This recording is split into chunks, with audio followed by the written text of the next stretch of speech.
Maybe Halloween emerging on the horizon has something to do with it, but whatever the reason, Parasite Eve piqued my interest recently. The only game in its series that qualifies as a JRPG had been on my list for a while. It's one of those big names I've consistently heard praised over the years, so I decided to check it out.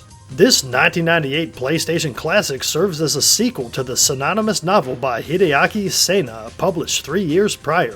Apparently, that book caused the surge in popularity of Japanese horror that led to all the classic PS1 horror titles we know today, but I don't know, I'm just reading Wikipedia here. Let's talk about the game.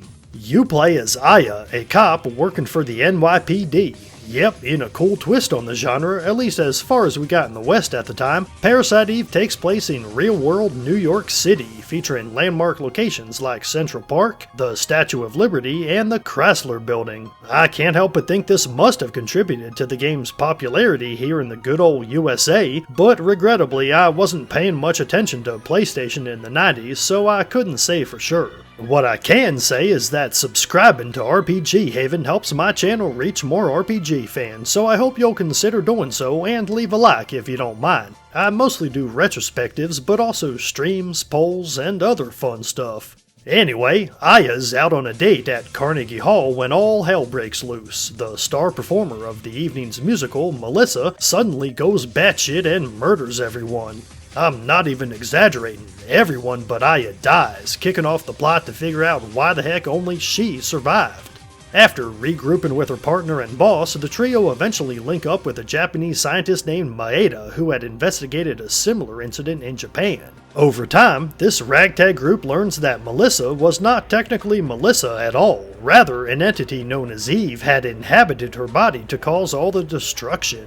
Eve's the main antagonist, if you couldn't guess from the game's title, and said game isn't afraid to get into the nitty-gritty of her origins. If anything, it inundates you with intricate, science-based backstory. Biology wasn't exactly my strongest subject in school, so I've got no idea how accurate or at least plausible any of this stuff is, but apparently Eve's mitochondria have gone berserk due to some shady experiments and took over her body, while also allowing her to exert control over others. As it turns out, Eve's master plan is to use Melissa to birth what she calls the ultimate being. No, not Shadow the Hedgehog, he's the ultimate life form, and that's a different series, you goddamn furry. At any rate, only Aya can stop such a threat, and over the course of the story she discovers her own link to Eve. It's intriguing stuff. The game spends a lot of time on plot, which can be to its detriment. Parasite Eve plays out very slowly in general. Walking anywhere, for instance, takes ages, going through doors triggers long loads, and menus aren't exactly snappy.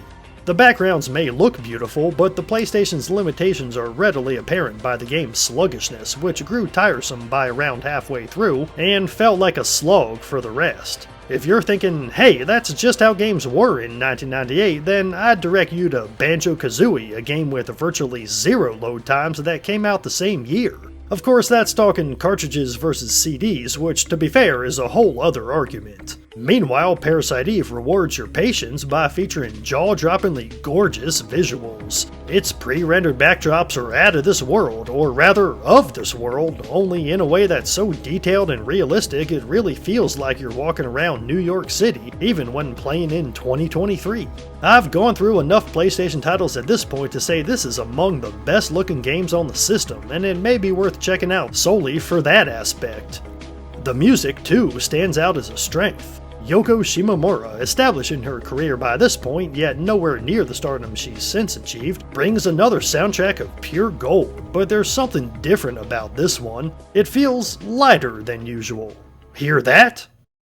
I don't either, and that's what a sizable chunk of Parasite Eve is like. There's lengthy segments with no backing audio whatsoever, and while some may see this as artistic, it felt off to me. Particularly in horror-tinged games like this, sparseness works on occasion, but it's a little bit overused here. Otherwise, there is enough music to provide the needed atmosphere.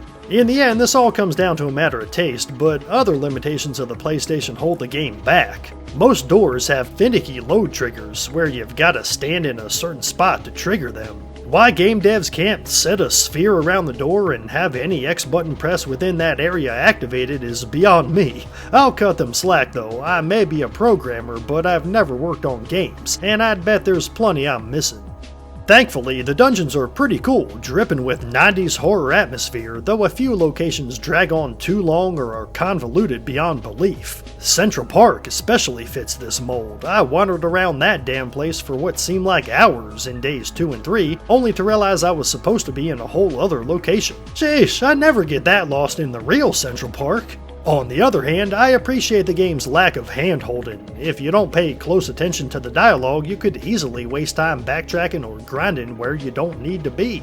Unless you're using a walkthrough, that means hours upon hours of combat, which unfortunately is the one mechanic that disappointed me most due to its unrealized potential. Like any good PlayStation JRPG, battles here are turn-based, yet they also work like a quasi-third-person shooter with cooldowns, where during her turn, Ava can run wherever she wants and fire off a shot, use an item, or tap into her parasite power, which are like spells. For the first several hours, all this is fun as hell. The problem, common for JRPGs of the PS1 era, is that Parasite Eve systems don't evolve enough over the course of the game to keep my interest. Besides the controls consistently feeling a little janky, there's a simple lack of difficulty, in that if you've paid any attention at all to the weapon upgrade system, you'll do just fine by moving a decent distance away from the toughest enemy, unloading, and repeating for every battle.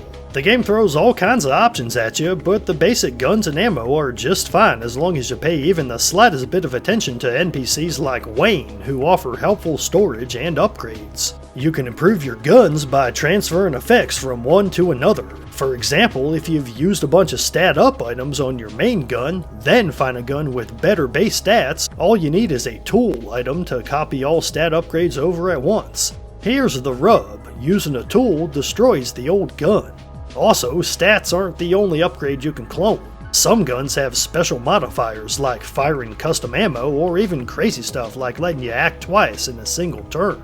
A tool can also transfer these effects, but only one per gun, so the ease of combat comes down to how well you balance upgrades against your resources. Only a special super tool item can transfer stats or a modifier without destroying a gun, and maybe you can see where I'm going with this. The problem, of course, Parasite Eve being a pseudo-survival horror game, is that tools and super tools come in limited supply, with super tools being extra rare, so I didn't know how many the game would throw at me. I got plenty of regular tools alright, not enough to be careless, yet enough to consistently upgrade my main gun, but I really needed super tools to make the customizations I wanted and held off for most of the game on experimenting too much. I figured no problem, normal battles are easy enough, so once I'm close to the final few bosses I'll do a major upgrade sesh since I'll be decked out with equipment by then.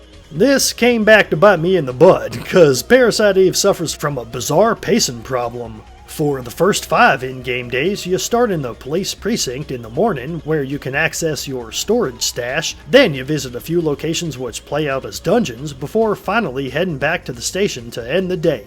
Going in, I knew there were 6 days, so I'd planned to do my final upgrades at the end of day 5. Parasite Eve had other plans, however. See, at the end of day 5, the game all of a sudden decides it's in a major rush and throws you into a boss gauntlet that ends the day in a new location. You start day 6 with access to your weapons guy, who somehow made it there too, yet for some reason without the ability to install any of the key gun upgrades you'd want at that point. After 8+ hours of dead simple gameplay, this came as a shock. I'll admit, I ran out of ammo and couldn't continue, since up till then I'd focused on a submachine gun build that chewed through bullets. Now, I actually appreciate this. It was the first time I had to deal with any sort of challenge during my run, and I love when RPGs force you to spec properly to take on tough bosses. But where was all this during the rest of the experience? Parasite Eve's poor pacing kills the systems that otherwise had all the ingredients necessary for an addictive upgrade loop. I can't help but think the overwhelming praise I've heard for this game falls into heavy nostalgia territory. This is one neat little adventure, sure, I'd recommend it for its compelling story and unique gameplay ideas, but there's ultimately not much to it. Parasite Eve fits that classic paradigm of early 3D JRPG, littered with deep mechanics that don't matter enough in a practical sense. It fails to provide adequate challenge, depth, or length to justify its complex systems, with acceptable thresholds levels of damage output too easy to achieve. Whenever a game has a ton of options I never felt the urge to bother trying out, it ain't gonna reach the upper echelon of RPGs in my book. Nonetheless, Parasite Eve makes an admirable attempt, and it's not a title to be forgotten. Thanks for watching. I've been Leon from RPG Haven. Leave a like for that algorithm, let me know your thoughts on Parasite Eve in the comments, subscribe for more videos on RPGs of all kinds, and have a blessed day!